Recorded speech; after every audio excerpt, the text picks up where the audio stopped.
energy from Russia and through the pipeline. And I'm saying, what's that all about? You're spending billions of dollars to Russia, and then we're supposed to defend you from Russia. So I think it's a very bad. I think the people of Germany are very unhappy about it. I have many friends from Germany, and the people in Germany are very unhappy about it. They don't like it, but that's what they chose to do. So they're spending billions of dollars to buy Russian energy, and then we're supposed to defend them from Russia. So that doesn't work too well. But Poland has been very, very terrific. In fact, I don't believe Poland is actually accepting any of the energy from the pipeline from Russia. So that sends a signal right there. With all of that being said, we expect to get along with Russia. We expect to get along with everybody. But Germany has, they really owe a lot of money in NATO, and this has been going on for many years. When you add it all up, you're probably getting close to $1 trillion. And that's not treating NATO fairly, but it really isn't treating the United States fairly. You know, the United States is the major participant in NATO. We pay more than anybody else by far, have for many, many years. So we defend Europe, but Europe also takes tremendous the Trump press conference. Advantage like you wouldn't believe. So we're trying to work that out. And I would imagine they'd like to wait till after the election so that maybe they could deal with somebody other than President Trump. But after the election, they'll just have to pay more. But that's the way it is, okay? Thank you very much, please. Sullivan? Sir, first of all,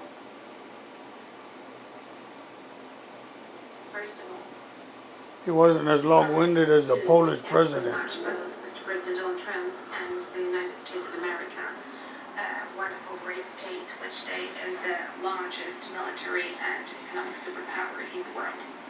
And I wouldn't dare say to the President of the United States of America where he should send his soldiers, because this is the decision which is always taken by the United States. This is a very responsible decision. However, I do not deny that I requested, Mr. President, that he would not withdraw U.S. forces from Europe, because the security of Europe is very important to me. From Europe as such, I'm talking about the United Europe, for which the American presence since the end of the Second World War is a huge security guarantee. However, if I'm asked by anybody if I am ready that Poland receives more U.S. troops in our country, of course I am ready. And in 2014, Russia attacked Ukraine, it annexed Crimea, it occupies Lugansk and Donetsk. Before that, it had attacked Georgia. 2014 was a year of huge fears in the Baltic states, and very big ones, very considerable ones among the Polish society. Today, the presence of NATO troops, and first and foremost of US troops in Poland, demonstrates that Article 5 of the North Atlantic Treaty is treated seriously. And it shows that if anyone wanted to attack Poland, it won't be a soft landing for that entity. It won't pay off for such an aggressor, because the strongest army of the world is present, and they would help Polish soldiers to defend our borders if such a case arises.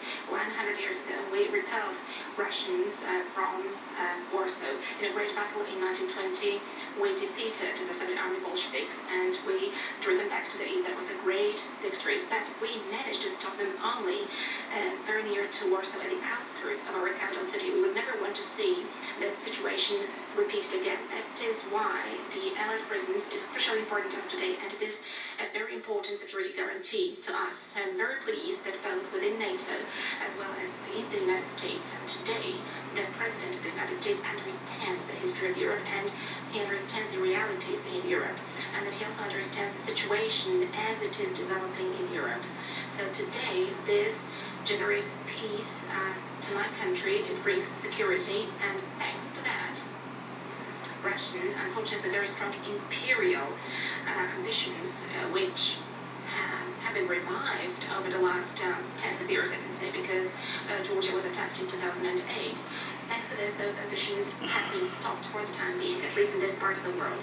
And I have no doubt whatsoever that this is also a huge merit of the policy of the United States. I'm grateful for that, just like all my compatriots are. A little strange to hear from a woman's voice. The president was talking of, that was a year where Russia had a good time with the United States. To the best of my knowledge, President Obama and Sleepy Joe Biden, they were in power. They were the ones that were doing it. This was before us. Has hasn't happened with us, and it won't happen with us either. Please go Wow. ahead. I love my president. Macintosh. Sleepy That Joe you had to Biden. cancel your last trip, your last visit to Poland because of the hurricane. Are you planning a new visit to Poland in the near future? And the second question is on COVID.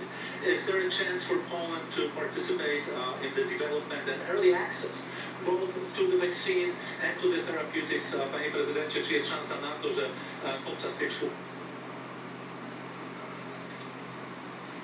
Mr. President, is there a chance that during this cooperation the United States will get fast access both to the vaccine as well as to concrete drugs against coronavirus? And we'd like to do it again as soon as we can. We have an election happening in this country, as you probably have heard, and so I probably won't be able to do it until after the election, but assuming things go well, the answer is a very definite yes, actually. As far as the joining with us on the vaccines, and therapeutics, by the way, because the therapeutics to me, if you gave me a choice right now, probably therapeutically, maybe I'd like that even better, but we're working very well on both. I think we're coming up with some great answers. I think you're going to have a big surprise, a beautiful surprise, sooner than anybody would think. But the answer is yes, we will be getting Poland involved, both in terms of helping, but also in terms of taking care of the Polish people once we have the vaccine. But I think we're going to have it very soon. Okay? Thank you. Sir, we got involved as a state in the cooperation Wow. and also in supporting allies, be it in a symbolic dimension of the United States in the fight against the coronavirus. That is why we have here with us today a captain, medical doctor from Poland. I want to say, yes, of course, I'm working on this obvious assumption that by taking part in the research and also by being, in a certain sense, co-creators of the vaccines and therapeutics, Poles will be able to count on these vaccines and therapeutics to be available for the Poles as soon as possible. So, speaking openly, this is also the intention I have in my cooperation with the United States of America. I don't think Sleepy Joe has the stamina to do what Donald Trump does every day. They will be applied as soon as possible. Thank you very much. John, please. This afternoon, the bill on reform in the Senate failed to move forward. It may still see the light of day at some point, but at the moment it's stalled in the Senate. As well, you have an executive order that is coming out later on this week regarding monuments, what to do about people who deface or damage these monuments. Can you tell us what you're planning to do with the executive order and your reaction to what happened in the Senate? Well, the Senate Republicans want very much to pass a bill on police reform. We have total cooperation with many different communities, including the police community. They want it very much to happen themselves because there are things that they agree to that they would like to agree to, and they would love to have it agreed to formally. The Democrats don't want to do it because they want to weaken our police. They want to take away immunity. They want to do other things that you know about as well as anybody in this They want to destroy this beautiful field. our country. They want to take away a lot of the strength from our police and from law enforcement generally, and we can't live with that. We can't live with that. This is a great bill, strongly endorsed by, as you know, Tim Scott, who's terrific, who is a terrific man, great senator, South Carolina, and Want to police Mitch wants it to themselves happen. I would like to see it with happen. wiffle ball bats. But we won't sacrifice, we won't do that. We won't do anything that's going to hurt our police. The police, we have a And record toy this year on guns. crime, a record positive rating on crime this year, the best. And you hear about certain places like Chicago, and you hear about what's going on in Detroit and other cities, all Democrat run. Every one of them's Democrat run. 20 out of 20. The 20 worst, the 20 most dangerous Democrats, are Democrat run We have, into the one ground. city, or two cities in particular, worse than Honduras, worse than Afghanistan. And these are cities within the United States. Chicago and LA. Radical left run. You see what's going on in Seattle. You see what's going on in other places. Seattle of all places. Who would even think that's possible? 20 out of 20. The Democrats want to weaken very substantially our law enforcement and our police. And frankly, they They're want not to going to defund win. largely, at least largely. There are some that want to defund and abolish our police, if you can believe that. And They're a we're not bunch of letting that happen. pansies. So if nothing happens with it, it's one of those things. We have different philosophies. They want open They're borders. errand They want boys sanctuary cities. We don't. As far as sent by your clerks your second question, I think that to get a we have a bill. very strong executive order, but we already have very strong. We have the Monuments Act already, which means 10 years in jail. But I think we're going to consolidate various things. We're going to come out with a very strong executive order, and I should have that by the end of the week, which is fast approaching. We're going to have it very powerful statement.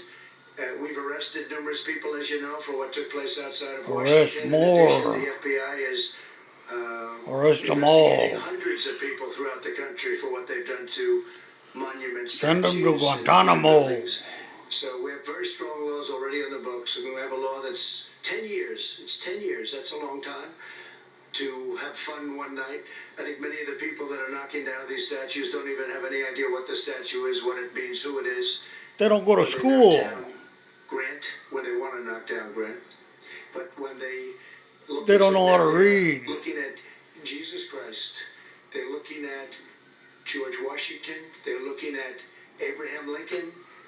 They probably can't even read Not going to happen. the name on the Not as long statue. as I'm here. As far as Democrats are concerned, I think they could care less whether or not it happens, and I think the American people get it. So we're going to have a very strong executive order, and it'll happen very quickly before the end of the week. Good. By Monday, they should all be in jail. We have an election coming up in November. You have an election coming up on Sunday. Some of your critics, who are politicians here in the United States, have criticized this visit to the White House, saying it is tantamount to election interference because it shows a very close relationship between the United States and Poland at a time when you really need it. What do you say to those critics? Mr. President, feel free to weigh in if you want to. Szanowny Panie, przede wszystkim So first of all, let me also follow up on the question that you asked to President Donald Trump. I'd like to thank you, Mr. President, because, among others, not a long time ago, the monument to General Tadeusz Kościuszko was devastated. That was the national hero of Poland, but also the national hero of the United States, who was fighting for the independence of the United States. He had great merits. He was also the commander of the Polish uprising, where he was fighting for the independence of Poland. He suffered heavy wounds in Poland fighting for the independence of our country, and for completely incomprehensible reasons to us, that monument was devastated recently. And thank you so much that it has been renewed so fast, and that made it possible for me to lay flowers at that monument and pay tribute to that great soldier and a great commander. Thank you for that. That was outrageous for a big number of Polish people back in Poland, all of them probably, and for many, many Polish people living here also in the United States. Polish organizations here in the United States asked me and told me that they would renew that monument. I know that it has already been renewed by the United States. No assistance was needed, so I'm very grateful for that. That here, the monument to Tadeusz Kościuszko stands near the White House, and he looks as he should look, which he has deserved for the merits he laid for the United States and for Poland. So thank you very much for that, Mr. President. And answering to your question, 2 months ago, at the very beginning of the pandemic of coronavirus, we had a lengthy conversation with President Donald Trump. The pandemic disrupted the plans of our cooperation, which we had, and back then we made an arrangement with Mr. President that we would meet as soon as it would be possible, and this has been implemented. And the fact that this arrangement has been put into force is demonstrated by the visit today. I'm very grateful to Mr. President for inviting me here today, and together with Mr. President, we are implementing our presidential duties. The President is always in charge of his national interests, and this is the task of the President. When the President is acting in the international sphere, this is my my sense in it, but I also know that also it is a very strong belief of President Donald Trump. The president is supposed to realize the interest of their country. So Mr. President Trump is realizing the interest of his own country, and I'm realizing the interest of Poland. So we are looking for a win-win situation where both parties are the winners, where both parties are able to implement their interests as part of the cooperation which we're implementing. This is the way we act, and in this very moment we're acting on a national level, on the state level. We are just fulfilling our obligations and duties as presidents of our countries, as those who are representing our nations and who want our societies to have as good lives as possible. Thank you very much.